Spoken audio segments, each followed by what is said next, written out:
Chers frères et sœurs, la paix du Seigneur soit avec vous. Vous vous rappelez, dimanche dernier, Simon est félicité par Jésus pour sa profession de foi. Et il est même désigné par Jésus comme le rocher, le roc sur lequel se fonde son Église et le gardien des clés du royaume.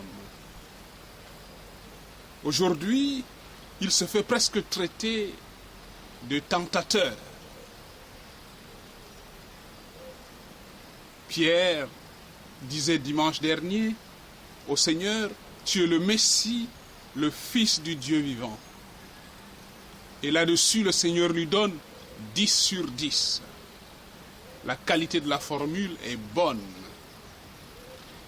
Et quand Jésus, dans l'évangile de ce dimanche, lui parle de sa passion, de sa mort sur la croix à Jérusalem, Pierre lui dit, Dieu t'en garde, cela ne t'arrivera pas. Et le Christ lui donne là-dessus 0 sur 10, avec blâme et mise en garde. Mais si le Seigneur, mes bien-aimés, rabroue Pierre, il ne le repousse pas, comme il le fit avec Satan au désert. Il lui demande tout simplement d'aller derrière lui, c'est-à-dire de le suivre en vrai disciple.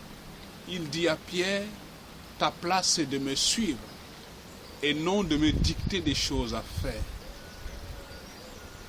Mais bien aimé, la tête et le cœur ne suffisent pas pour être vraiment le disciple de Jésus. Il faut encore accepter Jésus tel qu'il est, tel qu'il se propose à nous. Il faut encore le suivre sur son chemin et non pas vouloir le forcer à suivre nos chemins. Oui, nous croyons, mais c'est souvent moins au Christ qu'en notre conception personnelle du Messie que nous croyons. Il y a là, mes bien-aimés, une conversion à vivre.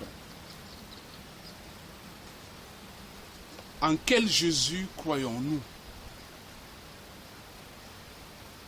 Dans un premier temps, mes frères et sœurs, dans notre chemin de conversion, nous sommes disposés à faire des œuvres pour Dieu, à nous donner beaucoup de mal pour lui, à travailler pour sa gloire, et peut-être parfois pour notre propre gloire aussi. Nous sommes comme Pierre, qui tire Jésus par la manche en lui disant, allez, cesse de déprimer, allons, tu es le Messie annoncé, le Fils du Dieu vivant. Tout le monde va t'accueillir. Tu vas voler de succès en succès. Nous voulons en quelque sorte dicter à Dieu sa conduite. Et cela a quelque chose de satanique. Et puis vient le jour où nous changeons enfin le fusil d'épaule. Nous abandonnons nos beaux plans pour épouser ce que Dieu veut vraiment, pour s'abandonner à la volonté de Dieu. À partir de cet instant, nous ne faisons plus des œuvres pour Dieu, mais nous consentons à l'œuvre que Dieu veut faire à travers nous. Nous acceptons l'œuvre que Dieu veut faire en nous. S'abandonner, être disponible à sa volonté. Être chrétien, mes frères et sœurs, ce n'est pas prendre un chemin de facilité. C'est plutôt aller à contre-courant du monde.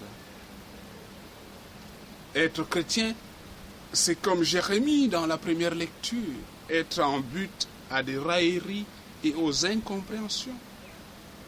C'est avoir le courage de se dire, je suis pour Jésus, j'appartiens à Jésus. dans un milieu incroyant, moqueur et parfois même persécuteur. Et suivre Jésus, être chrétien mais bien-aimé, c'est aimer fidèlement son conjoint, son épouse. C'est garder le sens du partage. Quand tout nous incite à dépenser sans frein pour soi-même. Être chrétien, c'est rester honnête en affaires. Quand les règles économiques ou politiques sont fréquemment celles de la mafia ou de la corruption. Vous comprenez que pour aimer authentiquement, il faut y mettre le prix. Il faut du courage. C'est pourquoi le Christ nous dit, celui qui veut marcher derrière moi, qu'il prenne sa croix et qu'il me suive. Bon dimanche à vous tous et que la paix du Seigneur soit avec vous.